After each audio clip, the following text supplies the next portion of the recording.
This box has been sitting on NAU's library shelves full of unknown cassette tapes and unanswered questions. Now, these dozens of never-before-seen Holocaust survivor tapes have been digitalized thanks to NAU staff and students. And Goering was an extremely able and persuasive man.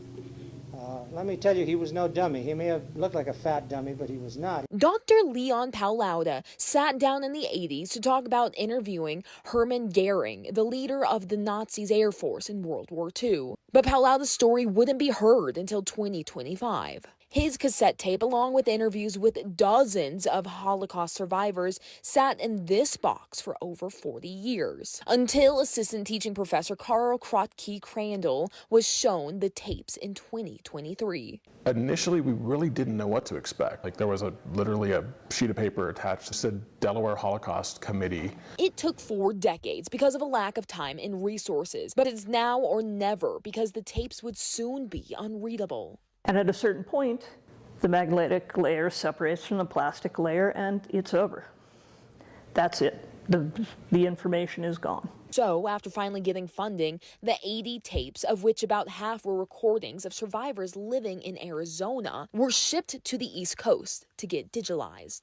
We were fortunate. Every single recording came through without an issue. The school also got funding to have student transcribers. Undergrad student Becca Sandu and Rowan Vance. I think this is a duplicate. Copy? Yeah. And after 7 months of work, Becca realized 3 of their interviewees were related. I made the connection that Rowan actually is currently working on the interview for Morris's wife. So now we have a full family that we have found in this collection that we didn't even know about before. They say some interviews are over 2.5 hours long, and the stories from the survivors are tough to hear. And I'm going to go down there, I'm going to kill the Nazi, and I'm going to kill our child, because I would rather kill her myself than her be taken by the Nazis. While the words can be hard to listen to, Rowan says it's important these stories are understood. I feel like I'm sitting across the table from someone listening to them tell me this. And I think being able to bring these firsthand stories about what happened to people is monumental. The only way we can prevent history from repeating itself is by acknowledging history continually.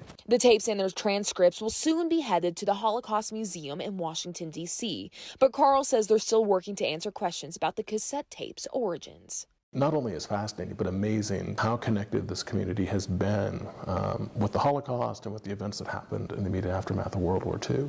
Reporting at NAU, Mason Carroll for Arizona's Family.